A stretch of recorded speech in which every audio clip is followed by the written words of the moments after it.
स्कूलन जे ॿाहिरियां जेको आहे सो टोकिन हड़ताल आहे रिसेस खां पोइ जी ऐं उन में मुतालबो ही आहे त सिंध जे उस्तादनि सां रोज़ जेके नयूं पॉलिसियूं राखियूं थियूं वञनि असां उन पॉलिसियुनि ते उस्ताद मुंझारे जो शिकार आहे।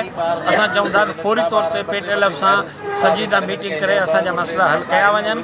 सागर ज़िले में फर्नीचर जी खोट आहे, सागर ज़िले में किताबनि जी खोट आहे, इहा मुकमल न कई वई आहे। सागर ज़िले में अलमियो ही आहे त हिते PO DO जूं ऑफिसूं तक कोन्हनि जेके पाकिस्तान ठहण खां अॼु ॾींहुं ताईं का बि प्रॉपर ऑफिस कोन्हे।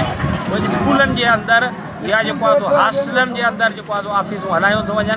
असांजो मुतालबो आहे त पूरे ज़िले अंदरि अॼु असां मुख़्तसर जेको आहे सो एहतजाज टोकिन एहतजाज जेको आहे सो 15-20 मिंटनि जो हलायो आहे ऐं असीं मुतालबो था करियूं वज़ीर आला सिंध खां ऐं असीं मुतालबो था कयूं चीफ जस्टिस सिंध खां त उस्तादनि जा इहे मसइला मंज़ूर कया वञनि। ऐं उन खां पोइ जेका एप सिस्टम आहे एप में काफ़ी सारियूं जेके से उहे मुश्किलातूं आहिनि, परेशानियूं आहिनि ऐं मुंझारा आहिनि।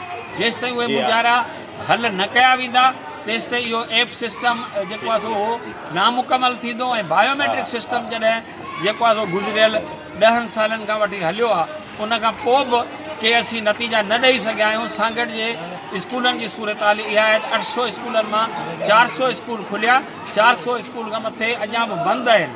त स्कूल बंदि आहिनि, बिल्डिंगूं ज़बूं हाल आहिनि, किताब कोन्हनि, तालीम जेका ॾींहों ॾींहुं जेका उहा ख़तमु थींदी वञे पई। उनजो निशानो सिर्फ़ु उस्ताद खे बनायो जेको वञे थो, उस्ताद जी इज़त ते वार कयो थो वञे, उनजी असां मज़म्मत करियूं था। अॼु ज़िले सागर में एहतजाज अॼु टोकिन हड़ताल आहे। आइंदा जो लाइ अमल वरी असां जेको आहे सो ज़िले सागर जी मीटिंग करे पोइ वधीक जारी कंदासूं।